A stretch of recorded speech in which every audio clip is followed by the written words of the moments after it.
இப்போ நடந்து கொண்டிருக்கின்ற யுத்தம் இது சம்பந்தமான தகவல்களை நாங்கள் சோஷியல் மீடியாவில் போனால் டெய்லி ஆட்கள் தகவல்களை பரிமாறிக்கொண்டே நாங்கள் இருக்கிறோம்.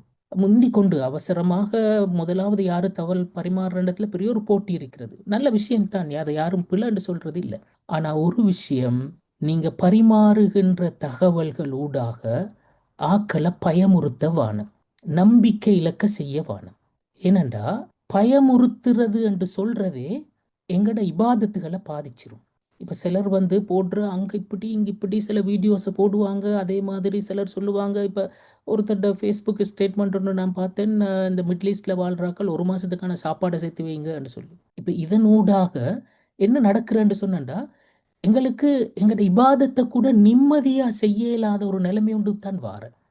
அளவுக்கு மீறிய பயம் காட்டுதல் என்று சொல்றது நடக்கப்படாது. ஏனென்றா குரான்ல அல்லாஹு தாலா இது சொல்ற இந்த வசனங்கள் பாருங்க. ஃபல்யஅபுது ரப்ப ஹாதல் பைத்தில்லதி அத்அமஹும் மின் ஜூ வ ஆமனஹும் மின் ஹௌஃப். நீங்க இந்த ஆலயத்தின் இரட்சகனை வணங்குங்கள். அந்த அந்த இரட்சகன் யாருண்டா அத்அமஹும் மின் ஜூ, பசியோட நீங்க இருக்கிற நேரத்தில் உங்களுக்கு சாப்பாடு தந்தேன்.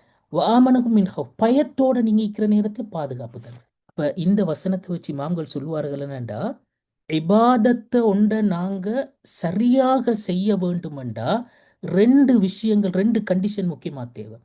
எங்களுக்கு பசி இல்லாமல் இருக்கணும், பயம் இல்லாமல் இருக்கணும். பசியும் பயமும் இருக்கின்ற நேரத்துல இபாதத்தை சரியாக செய்யலாம். இந்த பயம் காட்டுற வேலையை நாங்க செஞ்சோம்டா என்ன நடக்கும்? இந்த ரமலான் ஒன்று நாங்க இபாதத்துகளை வீணாக்கிடுவோம். அப்போ தகவல்களை பரிமாறுகின்றவர்கள் அதுல நிதானத்தை கடைபிடியுங்கள். அது முதலாவது விஷயம்.